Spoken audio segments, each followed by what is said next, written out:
Retro-Trikots sind längst keine Seltenheit mehr. Sie bringen uns ein Stück Vergangenheit zurück, das wir so vielleicht nie wieder im Stadion sehen werden.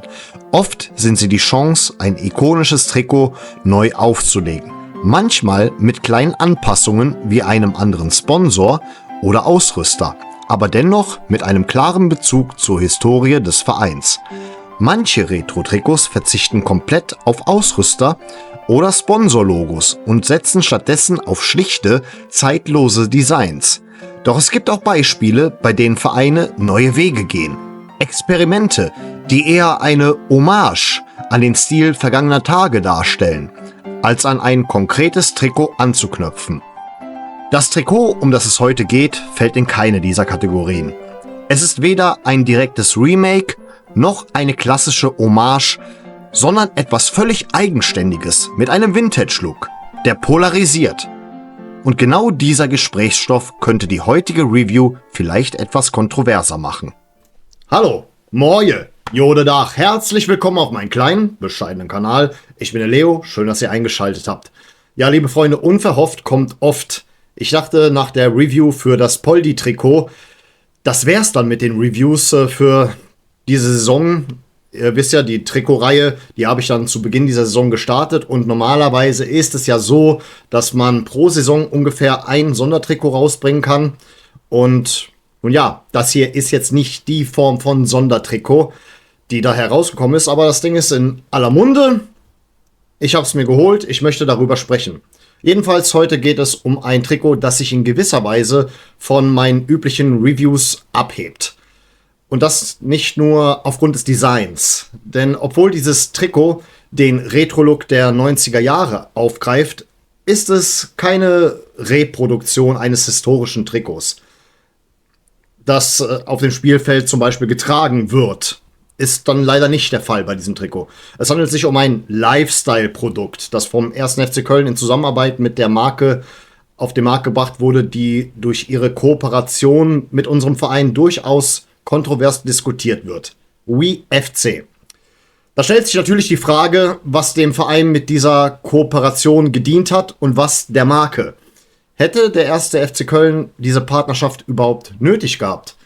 Ich persönlich denke, dass der Verein es gut alleine hätte schaffen können, ohne sich von solchen Marken beeinflussen zu lassen. Ein Austausch mit der Trikotkommission und eine demokratische Entscheidung hätten für mich vollkommen ausgereicht. Aber gut, das ist letztlich nur meine Perspektive.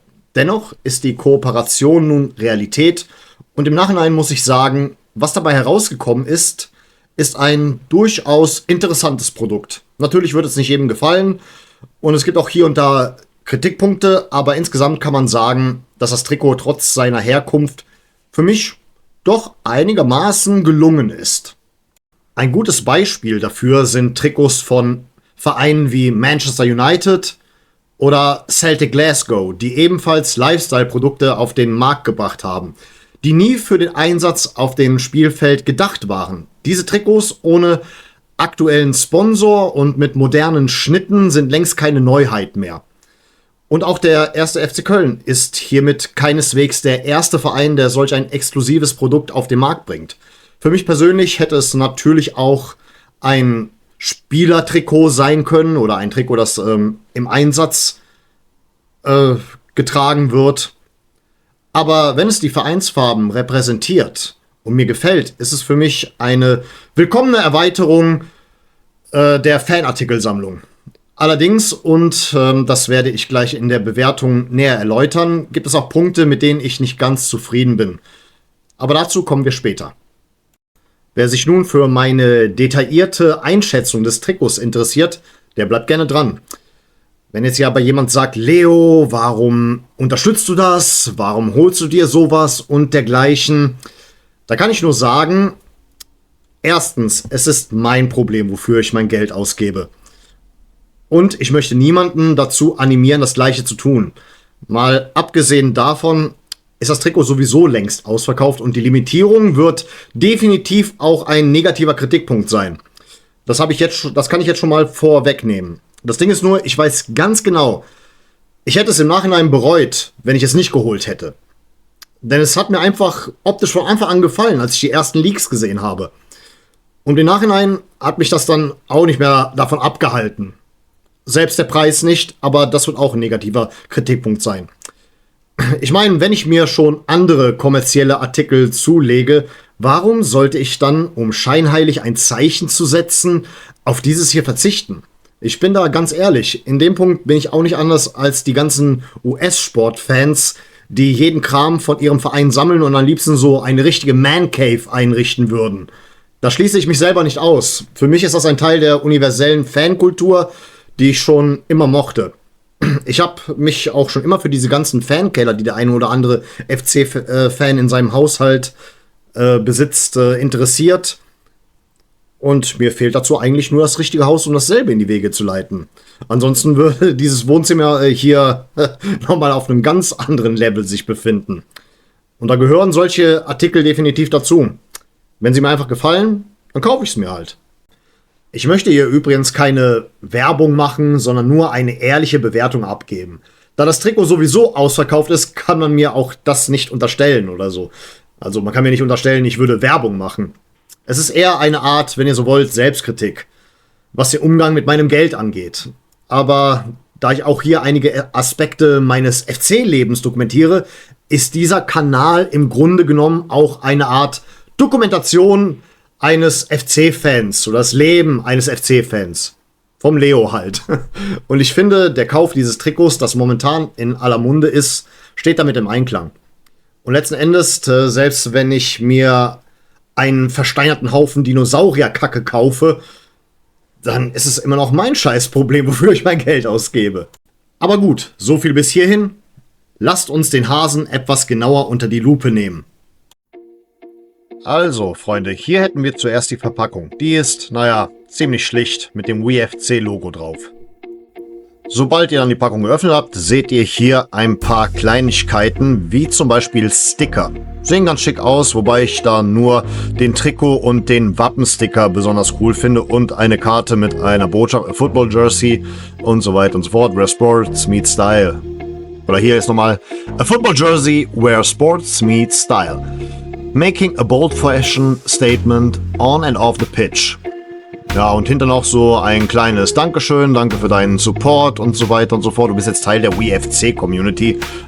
Ehrlich gesagt, ich habe einfach nur ein Trikot gekauft und bin jetzt nicht Teil von irgendeiner Community, meine lieben Freunde. Also macht euch da jetzt keine Hoffnung, dass ich dann eine Mitgliedschaft oder sowas abschließe. Ja, hier sind die Sticker nochmal. Naja, Show of Your Style 1948, I love FC. Aber halt der Trikotsticker, der hat es mir sehr angetan. Und hier nochmal, Football is more than just a sport. It's a source of inspiration expressed through fashion and style. That's why we've created the first WFC jersey. This jersey is yours to wear with pride. Und hier nochmal die Rückseite. Ich habe es in der Größe S. Das ist ziemlich breit geschnitten, liebe Freunde. Hier sehen wir das neue Stück meiner Trikotsammlung, präsentiert auf einer Schneiderpuppe. Schauen wir uns die Details einmal genauer an. Zuerst fällt das Tag ins Auge, ein Echtheitszertifikat von Hummel mit dem Schriftzug Authentic Imperial. Das bestätigt, es handelt sich definitiv um ein Original. Außerdem finden wir hier die Waschanleitungen, insgesamt 4 Stück. Eine davon enthält auch einen Ersatzknopf, falls der Knopf am Kragen einmal verloren gehen sollte. Für mich persönlich bleibt der Knopf jedoch immer geschlossen, einfach um die Originalität des Trikots zu bewahren. Ein Blick auf den Kragen zeigt kleine Fransen, die auf eine etwas weniger präzise Verarbeitung hindeuten. Das schmälert den Gesamteindruck ein wenig, aber dafür entschädigt der wunderschöne Geißbock auf der Brust. Genau die richtige Größe, weder zu groß noch zu klein und perfekt platziert. Ein Highlight ist auch der Rewe-Flock. Dieser ist als Samtflock gestaltet, was ihn hochwertiger wirken lässt. Das Material ist dicker und wirkt deutlich edler als einfache Folien. Insgesamt ein wirklich schickes Design, das direkt ins Auge fällt.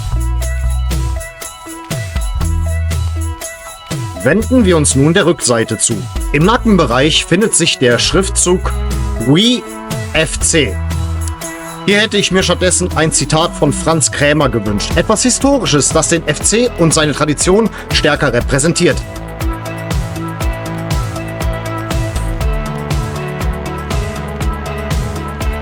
Innen im Kragen steht noch der Satz "A Community Without Boundaries". Ob das wirklich nötig war, lasse ich mal dahingestellt. Die Hummelpfeile an den Ärmeln sind elegant integriert und werden nicht nur durch zusätzliche Applikationen gestört. Besonders gefällt mir der rot-weiß gestreifte Ärmelabschluss. Allerdings hätte ich es zum Beispiel besser gefunden, wenn die burgunderrote Applikation darunter als Streifen bis zum Hüftbereich weitergeführt worden wäre. Das hätte dem Trikot einen noch eleganteren Touch verliehen.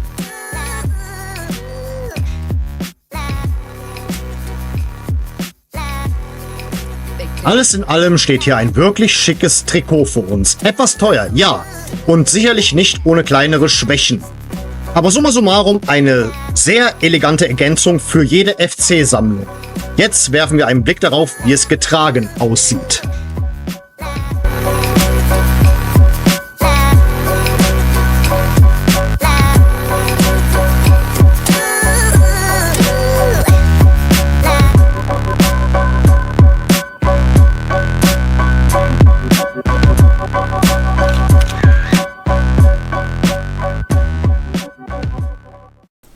Und da wäre ich wieder in neuer Montur.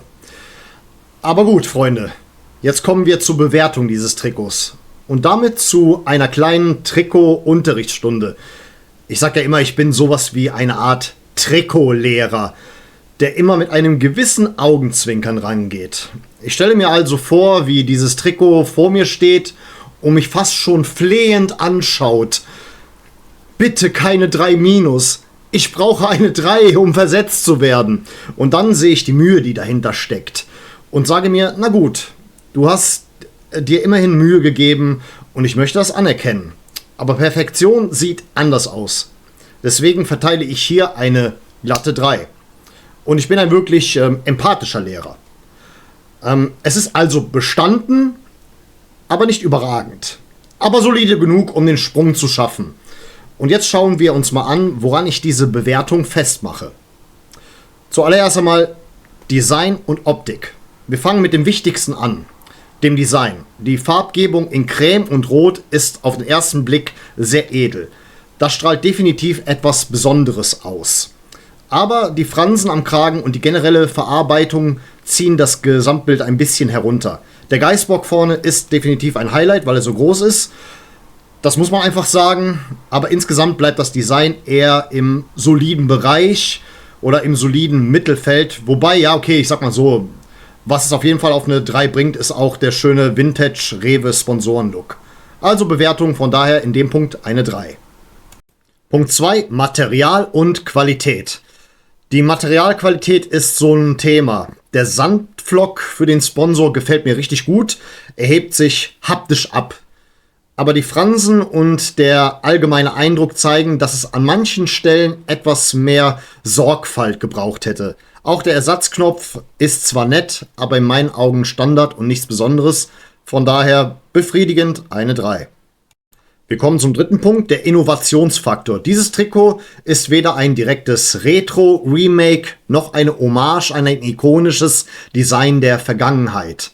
Es schlägt einen eigenständigen Weg ein, was positiv ist, aber auch eine gewisse Risikobereitschaft verlangt. Leider fehlt mir hier der Feinschliff, um es wirklich außergewöhnlich zu machen. Vielleicht hätte ich es ein bisschen besser bewertet, wenn es tatsächlich auch ein, ja, wie soll ich sagen, ein Trikot wäre, das man auch bei einem Spieltag eingesetzt hat. Aber ich bleibe auch bei dieser Kategorie bei einer 3 auch befriedigend. Und damit kommen wir zum vierten und zum letzten Punkt. Emotionaler Wert. Für Fans und auch für Käufer von mir aus. Also das ist jedenfalls schwer zu bewerten, weil Emotionen immer sehr subjektiv sind. Für mich persönlich hat es einen gewissen Reiz, weil es diese Vintage-Vibes mitbringt und trotzdem modern bleibt. Aber die limitierte Verfügbarkeit und der hohe Preis sind klare Kritikpunkte, die bei vielen Fans sicherlich negativ ankommen. Und deswegen habe ich mich dazu entschieden, diesem Punkt eine 4 zu geben. Also ausreichend. Ja, manche sagen, das kostet locker 100 Euro. Das ist eine Schweinerei. Ich bin Mitglied. Mich hat es 90,95 Euro gekostet. Deswegen werd Mitglied. Also, ich sag mal so, Die normalen Trikots kosten auch so viel. Ist halt nur schade, dass das hier eben ein Lifestyle-Produkt ist und kein Trikot, das auf dem Spielfeld getragen wird. Und das rechtfertigt, denke ich mal, im Nachhinein ganz gnädig eine 4 in dem Punkt. Kommen wir nun zu meinem Fazit. Wenn man das alles zusammenzählt, kommt man auf eine solide 3. Es ist nicht perfekt, es hat Schwächen, aber es hat sich immerhin Mühe gegeben. Das lässt sich nicht von der Hand weisen. Und wie bei einem Schüler, der sich anstrengt, will ich die Bemühungen auch honorieren. Insgesamt hat das Trikot bestanden. Es bleibt in meiner Sammlung und ich freue mich trotzdem darüber, es zu haben. Und ja, das ist das, was ich dazu zu sagen habe, liebe Freunde. Ich hoffe doch tatsächlich, dass das Gerücht stimmt, dass wir eventuell den Ausrüster demnächst wechseln. Adidas hat Interesse bekundet. Wir wissen, dass Adidas auch diese sogenannte Originals-Kollektion hat, wo sie alte Designs wieder hervorbringen. Das macht Hoffnung, dass wir vielleicht demnächst mal ein Remake des, glaube ich, Double-Trikots, da haben wir, glaube ich, in Adidas gespielt, wieder erleben dürfen. Auf jeden Fall werden da reichlich coole Vintage-Hoodies dabei sein. Vintage-Jacken, aber gut, das ist ein Thema für ein anderes Video und noch ist das nicht durch, man steht in den Verhandlungen. Ja, und das war's dann an der Stelle zu dem Thema und ich bedanke mich recht herzlich für eure Aufmerksamkeit. Vielen Dank fürs Zusehen und dann würde ich an der Stelle sagen, auf Wiedersehen, denn wir wollen uns doch wiedersehen.